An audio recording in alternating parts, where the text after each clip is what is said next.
મિત્રો આજે આપણે શીખવાના છીએ કે આપણા ફોનમાં જે ઉપર નોટિફિકેશન આવે છે, જો મિત્રો આ રીતે તમને બતાવી દઉં, આ ફેસબુકના છે, વોટ્સઅપના છે અને ઘણા બધા એપ્લિકેશનના તમને આ રીતે નોટિફિકેશન દેખાતા હોય છે. જો મીશોના છે, પછી ગૂગલ પ્લે સ્ટોરના છે, આ રીતે તમારે આવતા હોય છે. અને અમુક ટાઈમ મિત્રો ખરાબ પણ આવતા હોય, એ બધા એપ્લિકેશનમાંથી મિત્રો આવતા હોય. પણ જે તમારે એપ્લિકેશનના બંધ કરવા તમે ઈચ્છતા હોય તેને બંધ કરવા હોય તો મિત્રો તમારે હું કહું એમ તમારે કરવાનું છે. એટલે તમારે આ પ્રોબ્લેમ સોલ્વ થઈ જાય છે એપ્લિકેશનમાં જે નોટિફિકેશન આવતા હોય તે, બરાબર. અને નવા મિત્રો હોય તો અમારી ચેનલને લાઇક અને સબસ્ક્રાઈબર કરી દેજો, તેથી તમને દરેક પ્રકારની અપડેટ મોબાઈલ વિશે મળતી રહે. તો પહેલાં તો મિત્રો આપણે જો અહીંયા લખ્યું છે પ્લે સ્ટોર, તો પ્લે સ્ટોરના મારે બંધ કરવા છે. તો પ્લે સ્ટોરને જે નોટિફિકેશન પડ્યો છે ને એને મિત્રો હું આમ ખેંચીશ, આમ ખેંચી લેવાનું છે. ખેંચી લ્યો ને એટલે તમને જો અહીં ગણે એક ડિલીટનું ઓપ્શન દેખાતું હોય છે, પછી એક સેટિંગનું, પછી એક નાની ઘડિયાળ છે, બરાબર. ઘડિયાળનું ઓપ્શન દેખાતું હોય છે. તો આમાં તમારે ઘડિયાળમાં નથી જવાનું અને ડિલીટમાં નથી જવાનું, બરાબર. સીધું તમારે આ સેટિંગ રહ્યું ને, સેટિંગને ટચ કરી લેવાનું છે.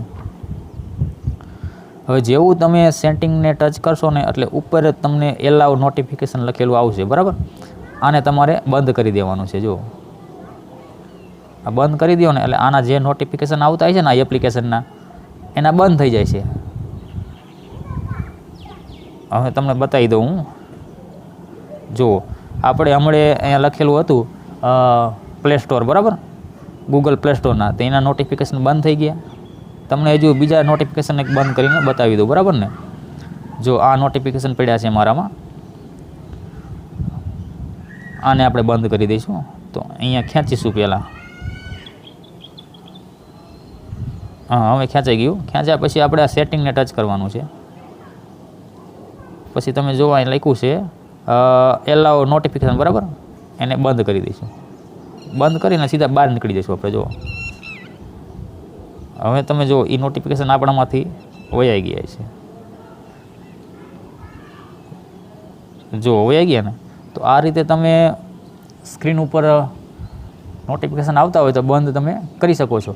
જો અમારો વિડીયો તમને પસંદ આવ્યો હોય ને તો અમારી ચેનલને સબસ્ક્રાઈબર કરી લેજો, કારણ કે અમે અત્યારે બહુ નાના ક્રિએટર છીએ અને આવી તમને દરેક પ્રકારની અપડેટ મળતી રહેશે. તો અત્યારે આટલો વિડીયોમાં, પછી મળીશું નવા વિડીયો સાથે.